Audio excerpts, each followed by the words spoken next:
Voici des images de ce match signé de l'excellent Guillaume Bachelet et de l'excellent Félix Bolez.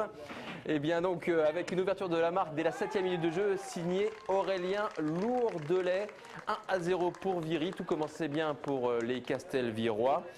Donc avec cette belle reprise du droit pour Viry. Et puis en deuxième mi-temps, dès le retour des vestiaires, un superbe but contre son camp du Racing Man Saïdi, qui plonge parfaitement pour tromper son gardien de but. 2-0 pour Viry. On va voir ce but au ralenti sur une autre caméra. Et là, on voit que Saïdi a tout fait pour faire une tête propre au deuxième poteau.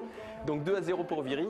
Là, on pense que Viry va l'emporter. Malheureusement, Viry va se faire rejoindre dès la 67e minute de jeu avec un pénalty indiscutable que va transformer Diallo pour le Racing.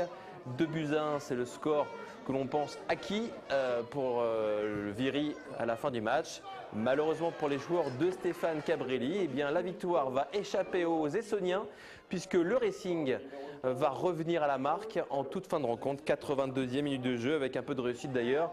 Eh bien, mal cuit pour le Racing, double la mise pour son équipe. Et donc permet au Racing de repartir avec les points du match nul. 2 buts partout. Un score un peu à l'image de la saison de Viry qui aura dominé ce début de saison en CFA et pour se faire rejoindre et maintenant qui va vivoter dans la première partie de classement de son groupe de CFA. 6e avec 75 points. On va écouter la réaction de Stéphane Cabrelli, entraîneur de Viry. Vous allez voir, un entraîneur de Viry qui n'est pas tendre avec ses joueurs, qui est très déçu, qui est même un peu acerbe d'ailleurs. On l'écoute tout de suite. C'est un match de fin de saison, ça c'est clair. La prestation de mes joueurs, lamentable. Pas beaucoup d'envie. Et pourtant on avait une victoire qui nous tendait les bras, mais même ça on n'avait pas envie. Donc forcément le match nul est plus que mérité pour le Racing. Et voilà, donc c'est vraiment pénible de terminer la saison comme ça, mais c'est un peu à l'image de cette équipe. Pas un gros mental et c'est ce qui a fait la différence. Il y a de la qualité, ça c'est indéniable. Si on les prend tous individuellement, il y a de la qualité, mais collectivement et mentalement surtout, c'est très faible. Quel bilan vous faites de cette saison ?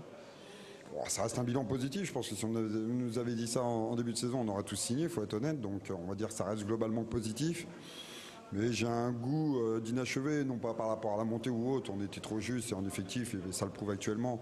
Mais plus sur un plan mental. Je pense qu'on aurait pu faire quand même plus, on aurait pu batailler beaucoup plus vite.